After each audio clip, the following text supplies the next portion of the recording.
watching the Nickelodeon movie Clockstoppers.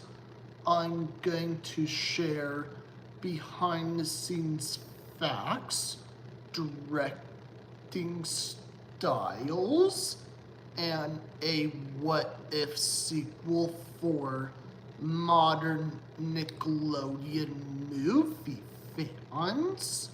Clockstoppers is that fun early 2000s Nickelodeon movies gem, a science fiction action comedy about a teenager who stumbles upon a hypertime watch that speeds up his molecules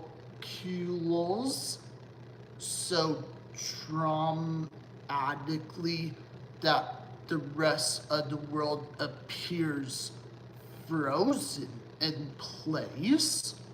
It's like a kid-friendly twist on time manipulation, more super speed than actual time travel, complete with pranks, chases, and a race against a shady corporation, freaks, track Easter eggs, the Star Trek vet snuck in his famous catchphrase, "Make it so," number one as a subtle and joke during the film.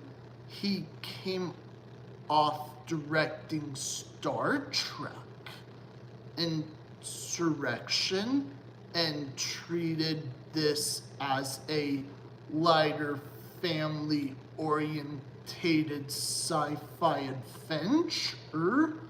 The script had been sitting at Paramount for years.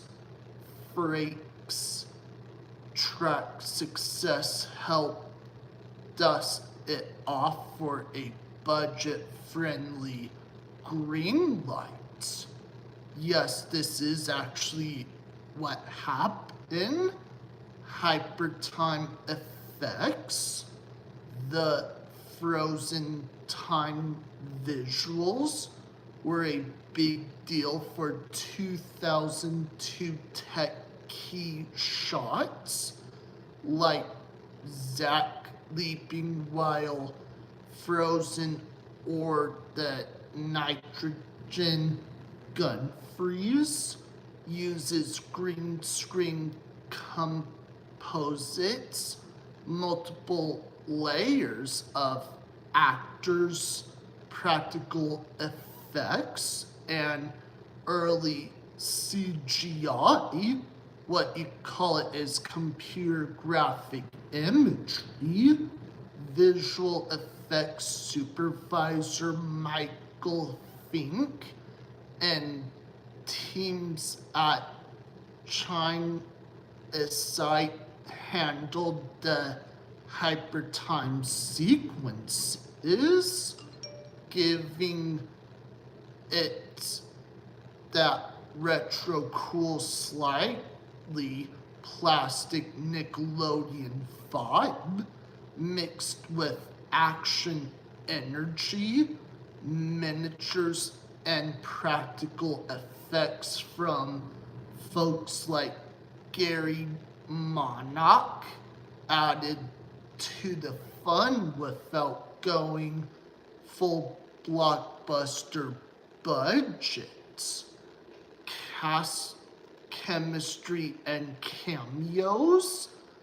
French Stewart from Third Rock from the Sun brought perfect manic energy as Doppler.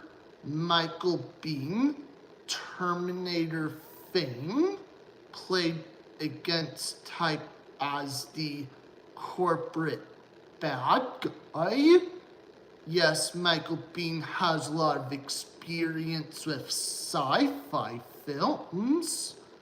There's even a making of Clockstoppers featurette on the old DVD with behind the scenes from producers like Gail Ann Hurd, Alien slash Terminator, and executive Albie H.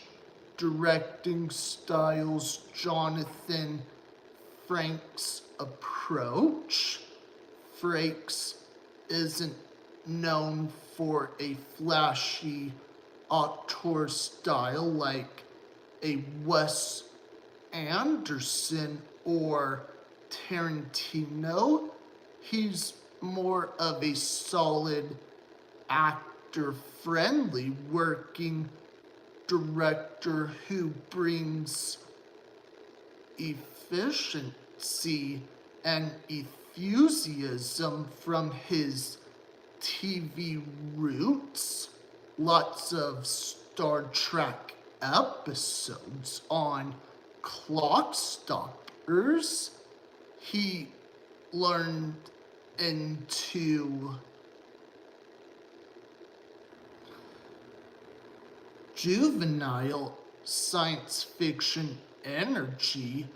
He kept things loud, fast-paced, and sensory consent motion and the hypertime sequences to make the frozen world feel alive and prank-filled, but always with a family-friendly tone.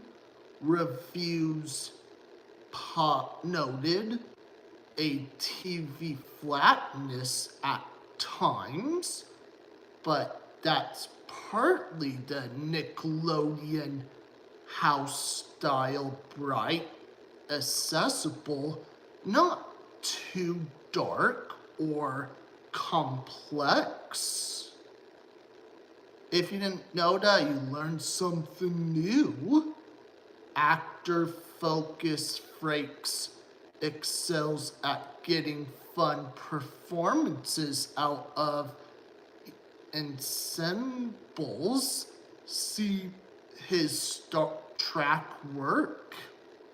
He let Branford and Garces play the teen romance and adventure straight with heart, while Stewart and Bean chewed sensory for comic relief villainy. His approach was collaborative and efficient. 2 takes. Frakes' reputation from TV carried over, keeping the shoot practical sci-fi adventure lens. He treated the high concepts seriously enough for stakes, aging side effects, corporate greed, but never lost the wonder or humor. It's hemmed in compared to his bigger track film, but he packed in visual gags and chases that feel like an extended Nick special. Modern Nickelodeon or Paramount Plus audiences love reboots, crossovers, multiverse stuff, and high production teen adventures like Avatar live action, the Loud House movies. So here's a fun what if pitch for Clockstoppers 2 Hyper Legacy or Hyper Time Heroes. Zach and Francesca's are now adults, recast or aged up cameos from Bradford Garces. Zach's a jaded inventor engineer like his dad. Francesca runs a tech ethics nonprofit. Their teen kid, now a new young lead, accidentally activates an upgraded hypertime device, maybe a phone app or neural implant version that not only speeds up time but glitches into parallel hyper realities. Different timelines or dimensions where small changes create wild alternate worlds.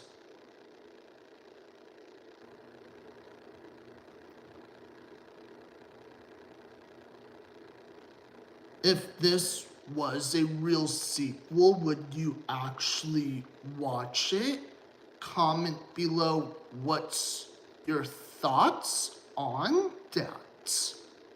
I think Nickelodeon can get away with it today for modern teenagers, but make sure it's like reference from the original 2000 movie.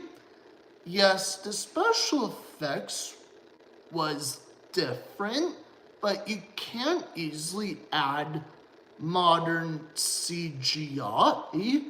Now, just be honest, what do you think of that? Shout out for Nickelodeon fans. Yes, you can watch it on Paramount Plus. If you don't have it, then watch it on Pluto TV. Yes, it's a real app. Doesn't cost anything. By Nickelodeon movie fans.